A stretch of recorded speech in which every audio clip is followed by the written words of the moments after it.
मेरे साथ शिखा शर्मा। और जागते रहो में सबसे पहले बात करेंगे अफगानिस्तान की, जहां एक बार फिर आतंक का भयंकर खेल खेला गया है। काबुल के अस्पताल में धमाके हुए हैं, गोलियां चलाई गई हैं, कई लोगों की मौत हो गई है। अस्पताल के आसपास पूरे इलाके में भयंकर अफरा तफरी मची है। इसके अलावा जलालाबाद में कुछ आतंकियों ने गाड़ियों पर ताबड़तोड़ फायरिंग करके दहशत फैला दी है।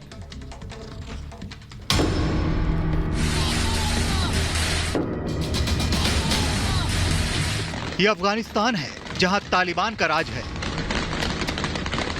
लेकिन इससे तालिबान राज की जगह आतंक का राज कहना ज्यादा सही है, क्योंकि यहां चारों ओर सिर्फ और सिर्फ आतंक फैला है।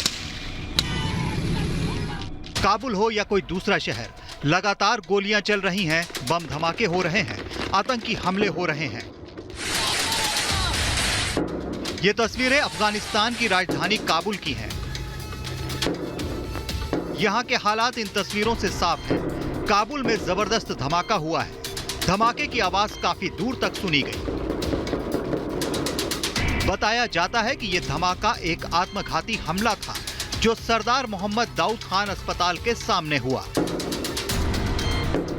इस धमाके में 19 लोगों की मौत हो गई है और करीब 50 लोग घायल हैं। चारों ओर अफरा तफरी मची हुई है। धमाके के बाद अस्पताल से लोग अपनी जान बचाकर भागने लगे। लोग खिड़कियों से कूदने लगे, लेकिन बताया जा रहा है कि धमाके के साथ यहां ताबड़तोड़ गोलियां चलाई गईं। जो खबरें आ रही हैं उनके मुताबिक पहले एक जबरदस्त धमाका हुआ, जिसके बाद गोलियों की आवाज सुनाई दी। बताया जा रहा है कि पहले धमाके के कुछ देर बाद ही एक और धमाका भी हुआ। काबुल में अस्पताल पर हुए हमले की अभी तक किसी भी संगठन ने जिम्मेदारी नहीं ली है, लेकिन माना जा रहा है कि इस विस्फोट के पीछे अफगानिस्तान में सक्रिय आईएसआईएस खुरासान गुट का हाथ हो सकता है। आईएसआईएस तालिबान का विरोध करता है। इतना ही नहीं, वो शिया, हजारा और दूसरे अल्पसंख्यक मुस्लिम समुदायों को भी निशाना बनाता रहा है। तालिबान पर भी पिछले कुछ दिनों में आईएसआईएस खुरासान ने कई बार हमले किए हैं। अफगानिस्तान पर अगस्त में तालिबान ने कब्जा जमा लिया था। इसके बाद से ही पूरा देश आतंकिस्तान बना हुआ है। काबुल समेत दूसरे शहरों में आए दिन धमाके हो रहे हैं। इनमें से अधिकतर धमाके इस्लामिक स्टेट से जुड़े संगठन अंजाम दे रहे हैं। हालांकि तालिबान ने कहा है कि वो इस्लामिक स्टेट पर जल्द काबू पा लेगा और देश में शांति स्थापित करेगा, लेकिन असलियत यह है कि तालिबान के आने से अफगानिस्तान में इस्लामिक स्टेट समेत दूसरे आतंकी संगठन मजबूत होते जा रहे हैं। मंगलवार को हुए धमाके के बाद काबुल शहर के बड़े इलाके में इमरजेंसी जैसे हालात दिखाई दे रहे हैं। शहर पर कई जगह हेलीकॉप्टर उड़ रहे हैं, जिनसे निगरानी की जा रही है। काबुल के बाद आपको जलालाबाद शहर की तस्वीरें दिखाते हैं। आप देख सकते हैं कि कुछ बंदूकधारी एक कार के ऊपर ताबड़तोड़ फायरिंग कर रहे हैं। हालांकि ये अभी साफ नहीं हो पाया है कि फायरिंग किस पर हुई, कितने लोग मरे और फायरिंग करने वाले कौन थे, लेकिन कयास यही है कि इस हमले के पीछे भी तालिबान विरोधी आतंकी हो सकते हैं। ये डर पहले ही था कि तालिबान के आने के बाद अफगानिस्तान में हालात बिगड़ते जाएंगे, और डर सही साबित हो रहा है। आए दिन हमलों से काबुल समेत दूसरे शहर दहल रहे हैं और आम जनता का खून बह रहा है। Bureau report, Republic Bharat. और तालिबान के हर दावे, हर वादे झूठ साबित हो रहे हैं। हालांकि तालिबान ने पिछले 2 महीने में जो भी किया है उससे साफ हो गया है कि 90 के दशक वाले तालिबान और आज के तालिबान में कोई बदलाव नहीं है। तालिबान ने एक बार फिर बामियान में भगवान बुद्ध की मूर्तियों को निशाना बनाया। ये वही विश्व प्रसिद्ध मूर्तियां हैं जिन्हें उसने 2001 में बर्बाद किया था। अब वो यहां फिर से गोलियां बरसा रहा है।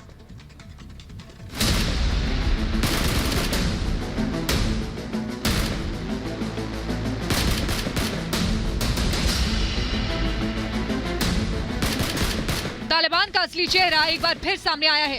तालिबान कहता रहता है कि वो अब 90 के दशक वाला नहीं है, लेकिन ये तस्वीरें देखकर साफ हो जाता है कि ये वही पुराना तालिबान है। इसमें 1% भी कोई सुधार नहीं हुआ है।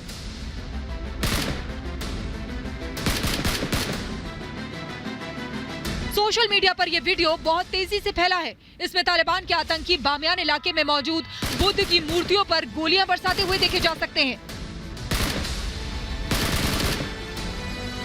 बामियान का ये इलाका विश्व धरोहरों में आता है, लेकिन 20 साल पहले तालिबान ने यहाँ पहाड़ों पर बनी भगवान बुद्ध की 2 मूर्तियों को बम लगाकर उड़ा दिया था। एक बार फिर तालिबानी आतंकी इस इलाके में देखे गए हैं। ऐसा लग रहा है कि वो इस इलाके को फायरिंग रेंज की तरह इस्तेमाल कर रहा है। ये तालिबान की आतंकी मानसिकता का जीता जागता सबूत है।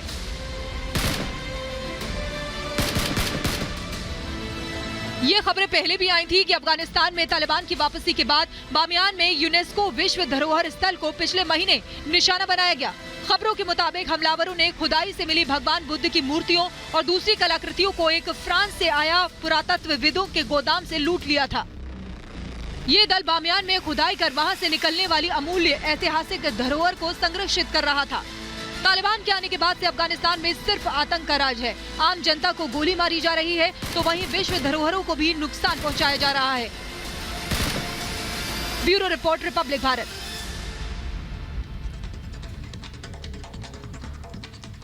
और अब बात करेंगे एलएसी की, जहां चीन की हरकतों के चलते विवाद खत्म होने का नाम नहीं ले रहा है। चीन की चाल से निपटने के लिए भारतीय सेना भी पूरी तरह तैयार है। अब चीन की नाक के नीचे भारतीय सेना के वीरों ने अपना दम दिखाया है। 14,000 फीट की ऊंचाई पर युद्ध अभ्यास किया है।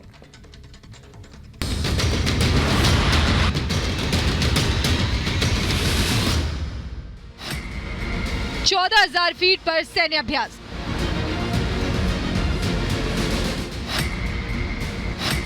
लद्दाख में भारतीय सेना का दम। शत्रुजीत ब्रिगेड का पराक्रम। जैसा नाम वैसा काम, दुश्मनों पर हमला और काम तमाम। ये भारत की शत्रुजीत ब्रिगेड है, जिसने पूर्वी लद्दाख में चीन के साथ लगती सीमा पर हवाई अभ्यास किया। चीन के साथ पूर्वी लद्दाख और एलएसी पर गतिरोध की स्थिति के बीच भारतीय सेना अपनी क्षमताओं को और बेहतर करने में जुटी हुई है। इसी के तहत सोमवार को सेना की शत्रुजीत ब्रिगेड ने अपनी रैपिड रेस्पॉन्स कैपेबिलिटी यानी तुरंत प्रतिक्रिया देने की क्षमताओं को साबित करने के लिए अभ्यास की शुरुआत की। बताया जा रहा है कि इस दौरान कई स्पेशलिस्ट वाहन और मिसाइल 5 अलग अलग माउंटेन बेस पर C-130 और AN-32 के माध्यम से भेजे गए थे। इस दौरान ऑक्सीजन कॉम्बैट फ्री फॉल का भी अभ्यास हुआ।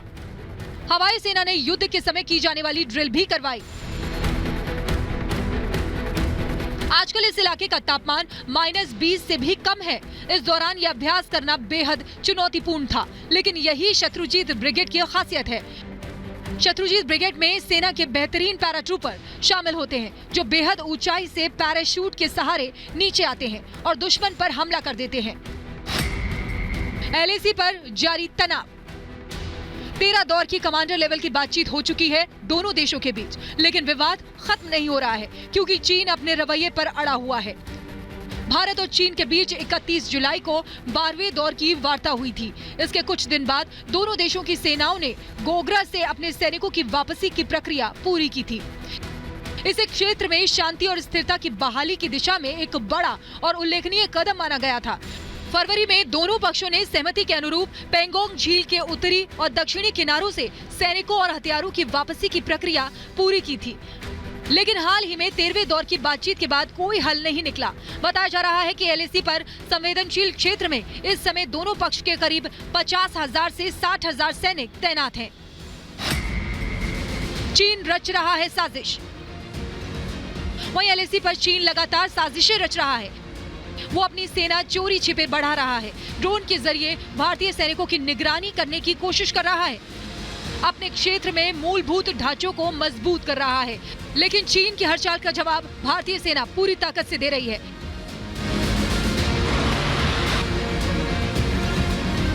Bureau report, Republic Bharat.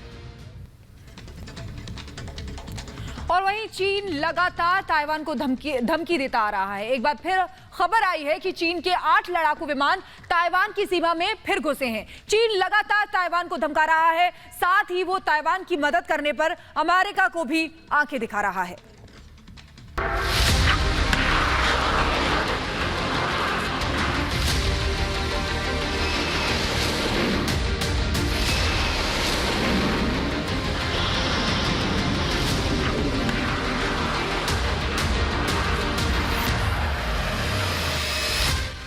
कई दिनों से ये डर छाया हुआ है कि कहीं चीन और ताइवान के बीच युद्ध तो नहीं शुरू हो जाएगा और यही युद्ध आगे जाकर सीधे सीधे चीन और अमेरिका में वर्चस्व की जंग में तो नहीं बदल जाएगा। चीन लगातार ताइवान को उकसा रहा है। खबर है कि एक बार फिर उसके लड़ाकू विमान ताइवान को धमकाने पहुंचे। ताइवान के रक्षा क्षेत्र में चीनी लड़ाकू विमान। चीन के 8 लड़ाकू विमानों ने भरी उड़ान। खबर आई है कि रविवार को कम से कम 8 चीनी लड़ाकू विमानों ने ताइवान के वायु रक्षा क्षेत्र में घुसपैठ की। अक्टूबर महीने में चीन की तरफ से ताइवान में छठी बार लड़ाकू विमान भेजे गए। घुसपैठ के जवाब में ताइवान ने इंटरसेप्टर विमान भेजे और चीनी विमानों की निगरानी के लिए वायु रक्षा मिसाइल प्रणालियों को तैनात करते हुए रेडियो चेतावनी जारी की। ताइवान मीडिया के मुताबिक चीन ने इस साल अब तक करीब 680 सैन्य विमानों को ताइवान के रक्षा क्षेत्र में भेजा है। अक्टूबर में ही 6 बार घुसपैठ की है। अक्टूबर में 150 से ज्यादा चीनी विमानों ने ताइवान की रक्षा सीमा में घुसपैठ की है। चीन की इस दादागिरी के जवाब में ताइवान भी जंग की तैयारी का ऐलान कर चुका है। चीन और ताइवान के बीच जारी इस तनाव से दक्षिण चीन सागर और ताइवान की खाड़ी में युद्ध के बादल मंडराने लगे हैं। और अब आपको ले चलते हैं अयोध्या, जो दिवाली के मौके पर जगमग हो रखी है। दीपोत्सव की तैयारी चल रही है, जबरदस्त लेजर शो हो रहा है। आइए आपको दिखाते हैं।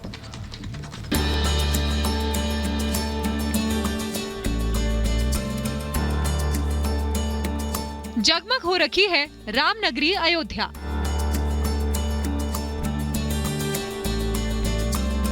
पूरा शहर रोशनी से नहाया हुआ है।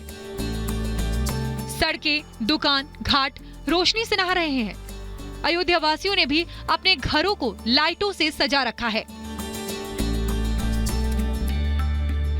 दीपोत्सव से पहले भव्य कार्यक्रमों का आयोजन हो रहा है। सरयू किनारे लेजर शो चल रहा है।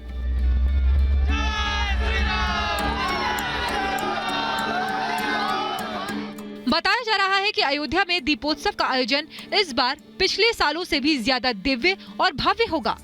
3 नवंबर को सरयू किनारे राम की पैड़ी घाट पर अब तक का सबसे आधुनिक लेजर शो होगा। बताया जा रहा है कि विशालकाय स्क्रीन पर महर्षि वाल्मीकि दिखेंगे और राम कथा सुनाएंगे।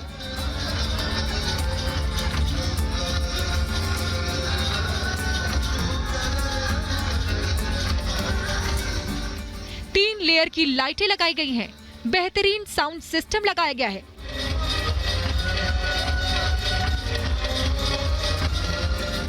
इस बार अयोध्या में इको ग्रीन पटाखों की आतिशबाजी होगी। अयोध्या वासी भी बेहद उत्साहित हैं। यूपी सरकार ने एक रंगोली प्रतियोगिता भी रखी है। राम की पैड़ी पर रंगोली में भगवान राम की प्रतिमा उकेरी गई है। रामनगरी अयोध्या में दीपोत्सव की तैयारियां अंतिम चरण में चल रही हैं। कल दीपोत्सव की कार्यक्रम जो है उसकी शुरुआत की जाएगी, लेकिन रामनगरी अयोध्या में किस तरीके की तैयारियां चल रही हैं, किस तरीके से रंग बिरंगी रंगोलियां बनाई जा रही है, उसकी तस्वीरें आपको दिखाते हैं कि देखिए कितनी मेहनत से जो वॉलंटियर्स हैं वो यहाँ पर फिलहाल रंगोली जो है बना रहे हैं। मर्यादा पुरुषोत्तम श्री राम की बात की जाए, हनुमान की बात की जाए, उन तमाम जो भगवान थे उन सबको किस तरीके से रंगोली के जरिए जो है एक रूप देने की कोशिश की जा रही है, उसकी तस्वीर आपको दिखा रहे हैं। लेकिन देखिए इस बार का जो दीपोत्सव है वो बेहद भव्य होने जा रहा है, क्योंकि जिस तरीके से कहा गया था सीएम योगी आदित्यनाथ की तरफ से कि इस बार जो है रिकॉर्ड तोड़ा जाएगा। पिछले बार का करीबन 7.5 लाख दिए जो हैं वो इस बार लगाए जाएंगे। 7,51,000 दिए जो हैं वो इस बार लगाए गए हैं, ताकि राम की पैड़ी पर अगर बात की जाए। और देखिए 12,000 से ज्यादा वॉलंटियर्स जो हैं यहाँ पर तैनात किए गए हैं, ताकि किसी भी तरीके की दिक्कत जो है ना हो। हर एक को जो है करीबन 65 दियों का जिम्मा जो है वो दिया गया है और वो उन्हें जो है जलाने होंगे। इस बार दीपावली पर अयोध्या नगरी वोकल फॉर लोकल का संदेश भी दे रही है, यानी अपने देश के कारीगरों को आगे बढ़ाया जाए। दीपोत्सव का भव्य कार्यक्रम की जो है शुरुआत होने जा रही है, लेकिन उससे पहले खुद प्रधानमंत्री नरेंद्र मोदी हो, गृह मंत्री अमित शाह, उनकी तरफ से लगातार एक बात कही जाती है कि लोकल फॉर वोकल, यानी कि अपने देश का सामान जो बना हुआ है उसका इस्तेमाल जो है किया जाना चाहिए। और यही वजह है कि अयोध्या जो राम नगरी है वहां पर किस तरीके से दिए जो है बनाए जा रहे हैं रामलला के लिए, वो हमने तस्वीरें दिखाई। लेकिन क्या लोग आज के टाइम पे लोकल फॉर वोकल का इस्तेमाल कर रहे हैं? क्या देश के अंदर जो बने हुए दिए हैं क्या उन्हें खरीदा जा रहा है या नहीं खरीदा जा रहा है? यहाँ पर लोग मौजूद हैं जो बेच रहे हैं, उनका ही साफ तौर पर कहना है कि प्रधानमंत्री नरेंद्र मोदी की तरफ से जिस तरीके से लगातार ये बात कही गई है कि बिल्कुल लोकल फॉर वोकल की बहुत ज्यादा जरूरत है। खरीद रहे हैं, यूज भी कर रहे हैं सब लोग। ये अच्छी बात है कि स्वदेशी सामान इस्तेमाल हो रहा है।